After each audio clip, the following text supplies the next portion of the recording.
Odam alayhissalom.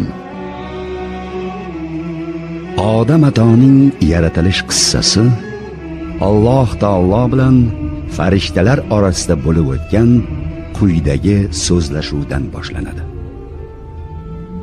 Alloh taolo arsh atrofidagi farishtalarga Odam va uning zurriyotini yer yuziga o'zidan xalifa qilib tarqatishini va ular yer yuzida saltanat egasi bo'lajaklarini bayon qildi.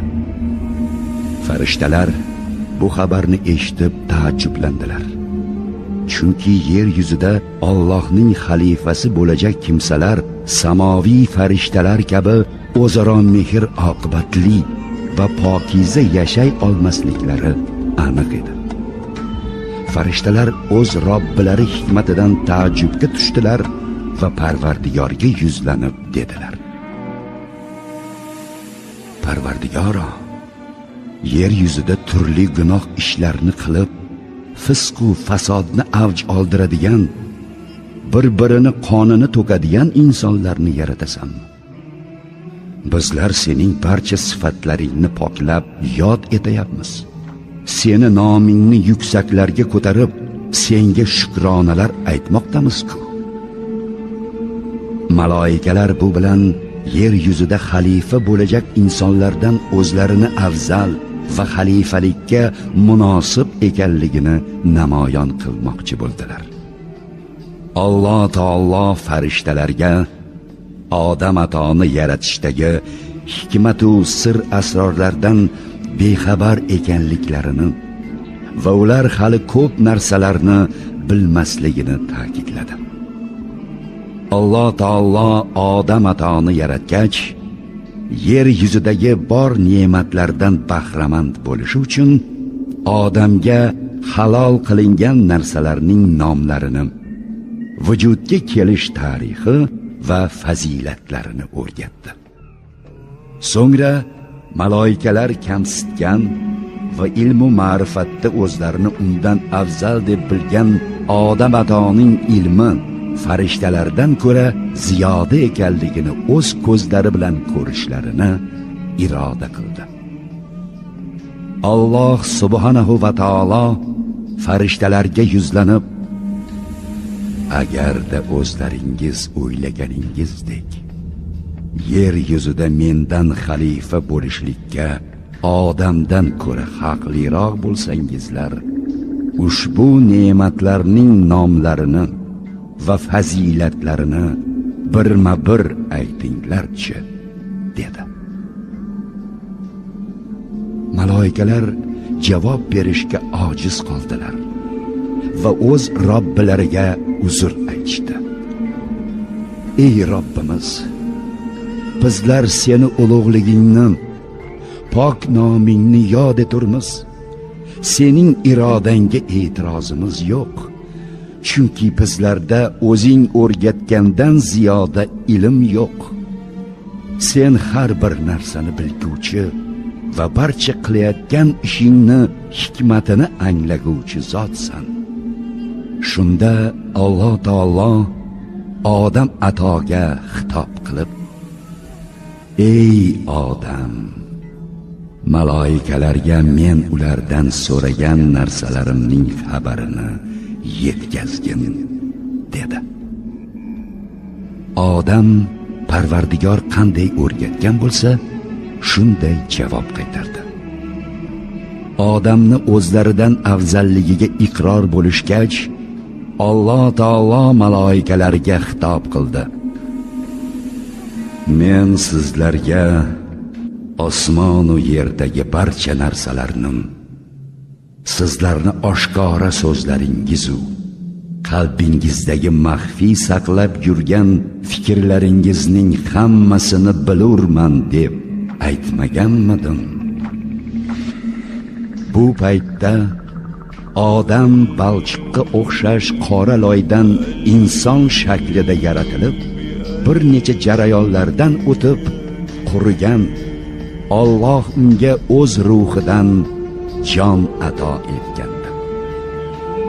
U qonu go'shtdan iborat, o'z xohishicha harakatlana oladigan fikrlash qobiliyatiga ega bo'lgan insonga aylangandi.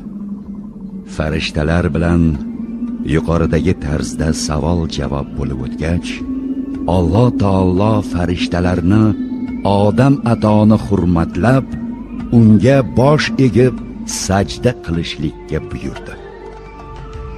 Bu sajda Allohga qilinadigan ibodat va sig'inishdagi sajdadan tamoman farqli edi. Chunki ibodatdagi sajda yolg'iz Allohning o'zigagina qilinur. Alloh taoloning amriga binoan barcha farishtalar Odam atoni hurmati uchun unga ta'zim bajo keltirib sajda qildilar. Ammo iblis alayhi la'na kibru havoga berilib sarkashlik qildi. Sajda qilishdan bosh tortdi. Alloh taolo barcha narsalarni o'zi bilib tursa ham, iblisdan odamga nima uchun sajda qilmaganligining sababini so'radi. Ey iblis, men o'z qudratim bilan yaratgan kimsaga sajda qilmasligingga sabab nima? Sen shunchalar kibrlik bo'lib qoldingmi? Yoki yuqori darajaga erishganlardanmisan? dedi. Iblis aytdi: "Ha, men undan ko'ra afzalroqman. Chunki meni o'tdan yaratding, uni esa loydan yaratgansan." Alloh taolo iblisning bu kibru havosidan g'azablanib, "Sen jannatdan chiq. Sen u yerdan haydalding. To qiyomatgacha senga mening la'natim bo'lsin" dedi. Shu tariqa iblis mutakabbirligi va sarkashligi tufayli odamga hurmat yuzasidan sajda qilishdan bosh tortib, jannatdan quvildi. Iblis bu bilan kifoyalanmadi. U Haq subhanahu va taolodan to qiyomatga qadar hayot kechirishiga izn so'rab yolvordi. Alloh o'zining mehr muruvvatli sifatiga ko'ra uning iltimosini qabul qildi. Iblis yana sarkashlik yo'lini tutdi va dedi: "Parvardigoroh, sen meni oxiratda xor bo'lguvchilar qatorida bo'lishimga hukm qilganing sababli men qasam ichib aytamanki, to qiyomatgacha odam farzandlarini zalolatga boshlashga bor kuchimni sarflayman. Ularni sening to'g'ri yo'lingdan adashtiraman. Doimo kuzatib yuraman va ozgina g'ofillik, zaiflik sezishim bilanoq sening haq yo'lingdan adashtirib, fasod ishlarga boshlayman. Natijada ularning aksariyat ko'pchiligini senga shukr aytmaydigan bandalarga aylantiraman." Alloh iblisning bu xiyonatini ham o'zi iroda qilgan hikmati ilohiy sababidan qabul qilib, iblisga qarata bunday xitob qildi: "Sen xorlangan, mening rahmatimdan yiroq bo'lgan holingda jannatdan chiqib yo'qolgin. Qasamyod qilurmanki, odam farzandidan kimki senga ergashib fasod ishlarni qilsa, seni ham, ularni ham, barchangizni jahannamga solurman." Iblisni jannatdan quvib, odamning yolg'iz o'zi jannatda qolgach, unga ham suhbat bo'lishi uchun Alloh taolo odamni chuqur uyquga g'arq qilib, uning chap qovurg'alaridan birini oldi va Havvoni yaratdi. Kesib olingan qovurg'a o'rniga esa qaytadan go'sht paydo qildi. Odam ato uyg'onib, yonida o'tirgan ayolga ko'zi tushdi va undan "Sen kimsan?" deb so'radi. Ayol "Men Havvoman" dedi. Odam yana so'radi: "Seni Alloh nima uchun yaratdi?" Havvo bunga javoban "Men bilan sukunatda qolib, orom olishing uchun" dedi. Alloh taolo shu tariqa Havvoni yaratgach, uni odamning jufti haloli qilib jannatda qoldirdi.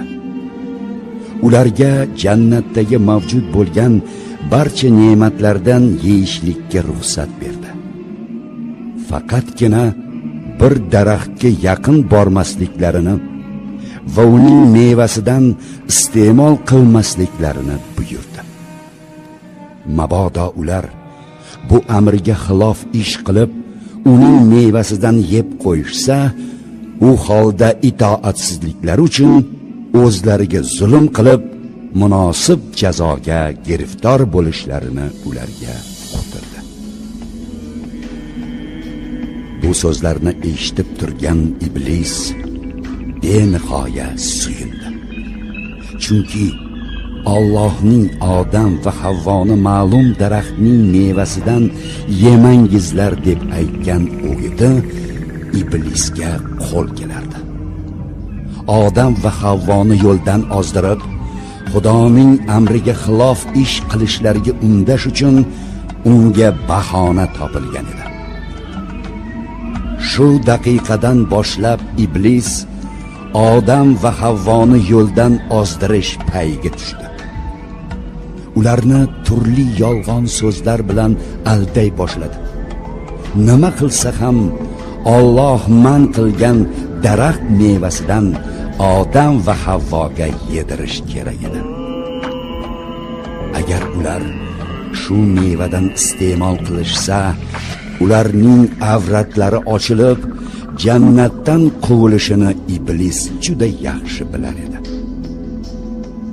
U Odam va Havvoga yaqinlashib, Alloh sizlarni bu daraxt mevasidan iste'mol qilishingizdan qaytarishining sababini bilasizlarmi? deb so'radi. Ular sukut saqlagach, yana so'zida davom etdi. Agar undan yesangiz, farishtaga aylanasizlar va turli ne'matlarga boy bo'lgan bu jannatda abadiy qolasizlar. Alloh esa bu hikmatni sizlarga ravo ko'rmoqchi emas. Odam va Havvodagi ishonchsizlikni ko'rgach, men sizlarga sodiq do'stman deya qasamyod qildi. Odam va Havvo iblis o'zlarining ashaddiy dushmani ekanligini unutishib, fitna tuzog'iga ilindilar. Alloh man etgan daraxt mevasini iste'mol qilishdi. Meva ta'mini totishlari bilanoq ikkovlarining ham avrati ochilib qoldi. Ilgari ular bir-birlarini bunday holatda hech ko'rmagan edilar. Shu bois uyalganlaridan darhol daraxt barglaridan olib avratlarini bekita boshlashdi. Shu daqiqada har bir ishdan ogoh Parvardigor ularning bu gunohlariga ta'na qilib, axir men sizlarni bu daraxt mevasini iste'mol qilishdan qaytarib, shayton layin sizlarning ashaddiy dushmaningiz ekanligidan xabardor qilgan edim-ku, deya xitob qildi. Odam va Havvo Alloh taoloning o'gitiga qarshi borib, ana shu tariqa ulkan gunohga qo'l urdilar. O'z xatolarini tushunib, pushaymonda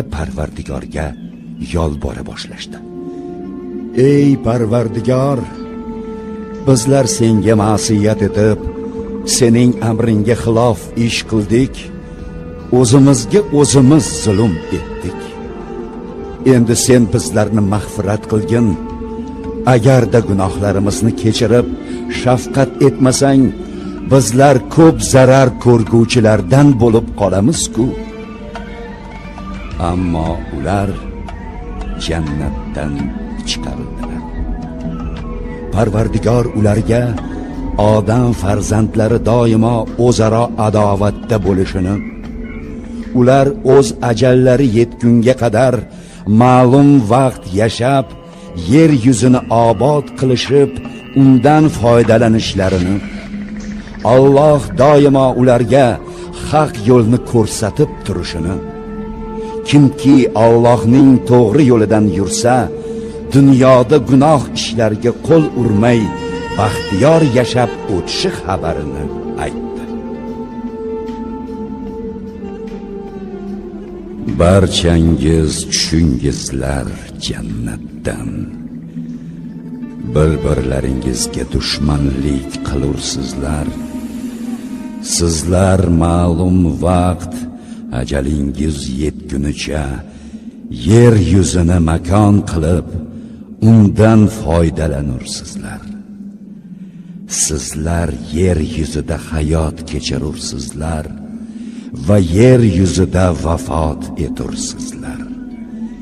Qiyomat bo'lgach, yer ostidan qayta tiriltirib chiqarilanursizlar.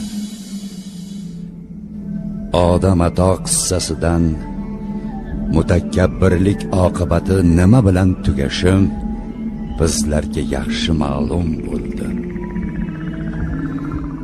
Dunyo yaratilibdiki, takabburlik hech kimga xayrli amal keltirgan emas.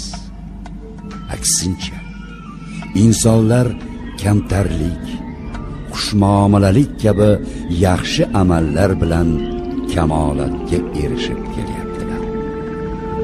Payg'ambarimiz Muhammad alayhissalom bu xususda kimiki Alloh uchun o'zini kamtarona tutsa, uning martabasini Alloh yuqori qilur.